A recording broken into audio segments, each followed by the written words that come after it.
यंदा पावसानं लवकरच जोर धरल्याने नदी नाले तलाव ओसंडून वाहत आहेत।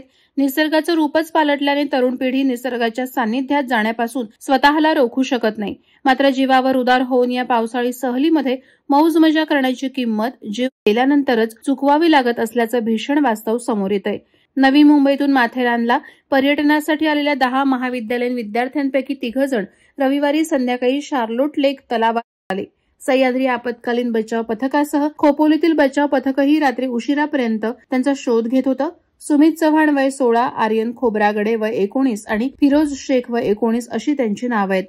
कोपरखैरण्यातील महाविद्यालयीन तरुणाचा चमू माथेरानला पावसाळी पर्यटनासाठी आला होता। पिसरनाथ मंदिरात दर्शन घेऊन ते जवळच्या शार्लोट लेकवर गेले। तेथे तलावाच्या काठावर मौज मजा करता करता त्यांच्यापैकी एक तरुण पाय घसरून तलावात पडला। त्याला बाहेर काढण्यासाठी दोघांनी तलावात उड्या घेतल्या। त्यापैकी दोघांनी गटांगळ्या खाणाऱ्या तरुणाचा हात पकडला, मात्र त्याच्याबरोबर वाचवणाऱ्या दोघांनीही तळ गाठला। रात्री उशिरापर्यंत बचाव पथकांकडून शोध सुरू होता। इतरांनी या घटनेची माहिती स्थानिकांना दिली। त्यानंतर माथेरान पोलिसांनी घटनास्थळी धाव घेतली। पोलिसांनी माथेरान सह्याद्री आपत्कालीन रेस्क्यू टीमला मदतीसाठी बोलावलं। बचाव पथक तरुणांचा रात्री उशिरापर्यंत शोध घेत होते। त्यांच्या मदतीला खोपोली येथील अपघातग्रस्त सामाजिक संस्था गुरुनाथ साठलेकर यांच्या पथकालाही पोलिसांनी मदतीसाठी पाचारण केलं होतं।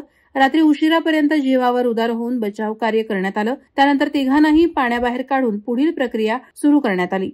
वादळवारा लाईव्हसाठी दत्तात्रय शेडगे, खालापूर।